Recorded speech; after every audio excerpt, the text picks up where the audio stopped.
ఢిల్లీలో కేంద్ర మంత్రి కిషన్ రెడ్డి మీడియాతో మాట్లాడుతున్నారు. ఇప్పుడు లైవ్ చూద్దాం. సింగరేణికి సంబంధించినటువంటి కార్మిక సంఘాలు కానీ మరి గౌరవ పార్లమెంట్ సభ్యులు, శాసనసభ్యులు, తెలంగాణ ప్రభుత్వము, రాజకీయ పార్టీలు కూడా అందరూ కలిసి అనేక రకాలుగా విజ్ఞప్తి చేయడం జరిగింది. ఈ యొక్క తాడిచెర్ల 2 కోల్ బ్లాక్ సింగరేణికి ఇవ్వాలని, దీని ద్వారా ఆర్థికంగా నష్టాల్లో ఉన్నటువంటి కంపెనీ మళ్ళీ కోలుకునేందుకు ఉపయోగపడుతుంది. ఇప్పటికే మోడీ గారి ప్రభుత్వం వచ్చిన తర్వాత నైనిక్ కోల్ బ్లాక్ అలాట్మెంట్ చేయడం జరిగింది. మరి దీని ద్వారా కూడా ఉపయోగం ఉంటుందనే విషయాన్ని ఈరోజు కొంతకాలంగా చర్చ జరుగుతుంటే నేను ఈ విషయంలో లీగల్ ఒపీనియన్ తీసుకోవడం జరిగింది 2-3 దఫాలుగా. అదేవిధంగా ఆ తర్వాత గౌరవ ప్రధానమంత్రి గారిని కలిసి తెలంగాణ అభివృద్ధి, సింగరేణి భవిష్యత్తు, సింగరేణి కార్మికులు, తెలంగాణ యొక్క అభివృద్ధిని దృష్టిలో పెట్టుకొని తాడిచెర్ల బ్లాక్ సంబంధించినటువంటి మైనింగ్ లీజు సింగరేణికి కేటాయించే విషయంలో అనుమతిని కోరాను. నేను తెలంగాణ పట్ల చాలా చిత్తశుద్ధితో ఉన్నటువంటి ప్రధానమంత్రి గారు సానుకూల దృక్పథంతో ఉన్నారు కాబట్టే మరి ప్రధానమంత్రి గారు స్పందించి తాడిచెర్ల 2 సింగరేణి సంస్థకు ఇవ్వడానికి అంగీకరించారని ఈ సందర్భంగా మనవి చేస్తా ఉన్నాను. తాడిచెర్ల 2 కోల్ బ్లాక్ నేను ఈరోజే ఆ ఫైల్ మీద సంతకం చేశాను. ఈ యొక్క సంతోషాన్ని సింగరేణి కార్మికులతో, తెలంగాణ ప్రజలతో, ప్రజా సంఘాలతో, ఉద్యమకారులతో పాలు పంచుకోవాలనేటువంటి ఉద్దేశంతో ఈరోజు నేను అందరికి ఉద్దేశించి ఈ విషయం తెలియజేస్తా ఉన్నాను. ముఖ్యంగా సింగరేణిలో ఉద్యోగాలు పడిపోతూ ఉన్నాయి, తగ్గుతూ ఉన్నాయి, బొగ్గు ఉత్పత్తి తగ్గుతూ ఉంది. సింగరేణి భవిష్యత్తు ఈరోజు ఆందోళనకరంగా ఉంది. సింగరేణి కార్మికులు ఎంతో ఆందోళన చెందుతా ఉన్నారు. సింగరేణికి రావాల్సినటువంటి బకాయిలు వేల కోట్లలో పేరుకపోతా ఉన్నాయి.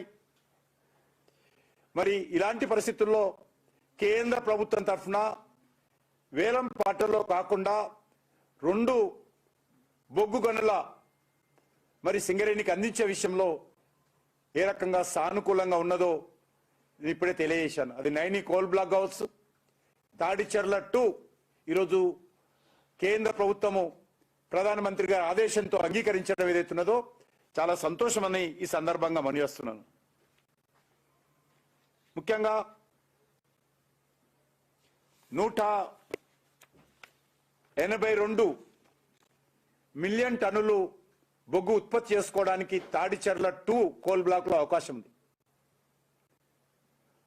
ఆ రకంగా ప్రతి సంవత్సరానికి 6 మిలియన్ టన్నుల యొక్క బొగ్గు ఉత్పత్తి తాడిచెర్ల 2లో సింగరేణి సంస్థ మరి ఉత్పత్తి చేయడానికి అవకాశం ఉంటుంది. ఇది కూడా 40 నుంచి 50 సంవత్సరాల పాటు సింగరేణి యొక్క తాడిచెర్ల 2లో బొగ్గు ఉత్పత్తి చేయవచ్చు. అన్నిటికంటే మించి ఇది అద్భుతమైనటువంటి గ్రేడ్ G80 అంటారు. చాలా మంచి గ్రేడ్ కింద లెక్క ఈ బొగ్గు. క్వాలిటీ, మంచి క్వాలిటీతో కూడినటువంటి బొగ్గు కాబట్టి అది సింగరేణికి చాలా లాభాలు చేకూరుస్తుందనే విషయాన్ని కూడా ఈ సందర్భంగా మనయేస్తున్నాను. ఈ యొక్క తాడిచెర్ల ద్వారా సుమారు 64,000 రెవెన్యూ, 64,000 కోట్ల రెవెన్యూ సింగరేణికి వచ్చేటువంటి అవకాశం ఉందనే విషయాన్ని కూడా ఈ సందర్భంగా మనయేస్తా ఉన్నాను.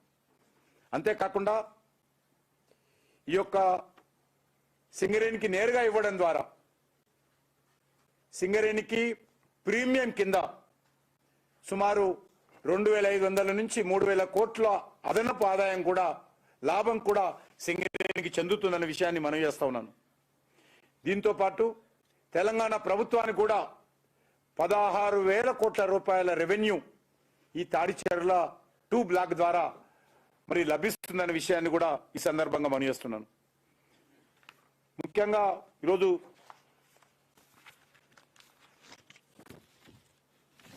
ఈ యొక్క కోల్ బ్లాక్ ద్వారా మరి సింగరేణిలో మరి ఉద్యోగ అవకాశాలు కూడా మెరుగుపడతాయి. సుమారు 12,000 మంది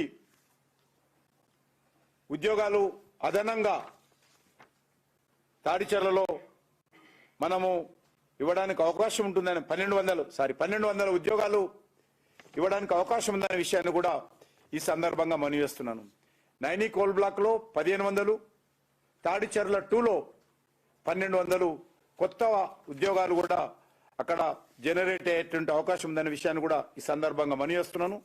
నేను ప్రత్యేకంగా తెలంగాణ ప్రజల తరఫున నేను ప్రధానమంత్రి నరేంద్ర మోడీ గారికి ఈ యొక్క తాడిచెర్ల 2 సింగరేణికి ఇవ్వడానికి అనుమతించినది. ఎందుకంటే గత 2020 నుంచి ఏ ఒక్క కోల్ బ్లాక్ కూడా ఏ ఒక్క పిఎస్సికు కేంద్ర ప్రభుత్వం ఇవ్వలేదు. ఒక్క సింగరేణి విషయంలోనే మొదటిసారి నేరుగా బొగ్గు గని మరి సింగరేణి పేరు మీద ఈవెన్ కోల్ ఇండియా కూడా ఎక్కడ కూడా ఇవ్వలేదు. సింగరేణికి ఇవ్వడం అనేటువంటిది మొదటిసారి జరిగినటువంటి సంఘటన అని ఈ సందర్భంగా నేను మనవి చేస్తూ మరొకసారి నేను తెలంగాణ ప్రజల తరఫున ప్రధానమంత్రి నరేంద్ర మోడీ గారికి హృదయపూర్వకమైనటువంటి ధన్యవాదాలు తెలియజేస్తూ సెలవు తీసుకుంటున్నాను. ఉన్నది తీసుకున్నాం అంటే ఇది టోటల్గా 100% పిఎస్యు కాబట్టి ప్రైవేట్ సంబంధించినటువంటి ఏ ఒక్క షేర్ కూడా లేదు కాబట్టి దీన్ని దృష్టిలో పెట్టుకొని ఇది స్టేట్ గవర్నమెంట్ సెంట్రల్ గవర్నమెంట్ సంబంధించిన పిఎస్యు కాబట్టి విశేషమైనటువంటి అధికారాలు ఉపయోగించి ఈ యొక్క కోల్ బ్లాక్ను సింగరేణికి ఇవ్వడం జరిగింది.